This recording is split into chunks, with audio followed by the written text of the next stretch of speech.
Ito ang hanap buhay sa bundok ng mga katutubo sa Barangay Barlo, Mabini, Pangasinan. Matapos ang 2 araw, bubuhatin pababa ng bundok ang naipong uling.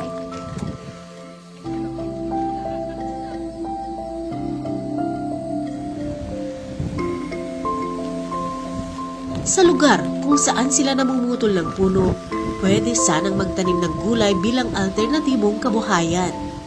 Pero problema ang patubig, kaya nung Pasko, isa ito sa kanilang hiniling. Ang hiling na tulong kabuhayan, binigyang katuparan ni First Spouses League of Pangasinan Chairperson Maan Gico. Katuwang ang lalawigan ng Pangasinan, pinasaya at nabigyan ng pag-asa ang mga katutubo.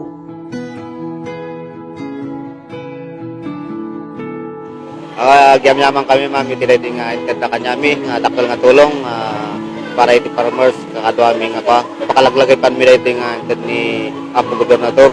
Ikat, di ka bayag kumutan dito ikot tatalang naranasan tikas din nga tati itkad na, mariknap ti panagayat ni Apo Gobernador, kanyami nga ito. Ang gusto ng aming pamilya ay kahit sa ang sulok ka man dito sa probinsya, kahit gaano kakalayo, gusto namin ang liwanag ng Kapitolyo ay madama ninyo ang pagmamahal, malasakit po, suporta at tulong ng gobyerno at administrasyon ng aking asawa na si Governor Monmon III. Ang malasakit sa mga katutubo ng Mabini, naramdaman rin ng munisipyo. Ramdam po natin yung tulong, suporta at pagmamahal ng ating budhi Governor, and also syempre sa kanilang may bahay na si Madam Maan, na kahit gaano kalayo po ng ating barangay ay talaga sila po ay dumating.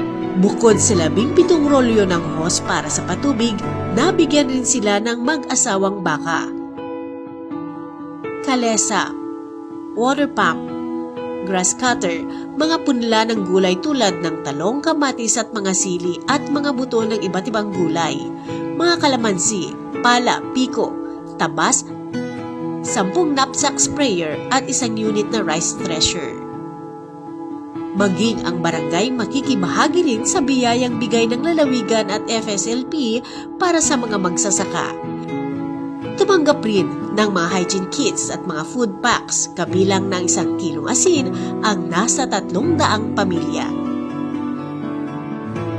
Kasamang dinala ng lalawigan ng ilan pang serbisyo tulad ng libreng gupit, Gikonsulta Plus konsulta ng PhilHealth at may libreng mga gamot sa mga nagpa-check up.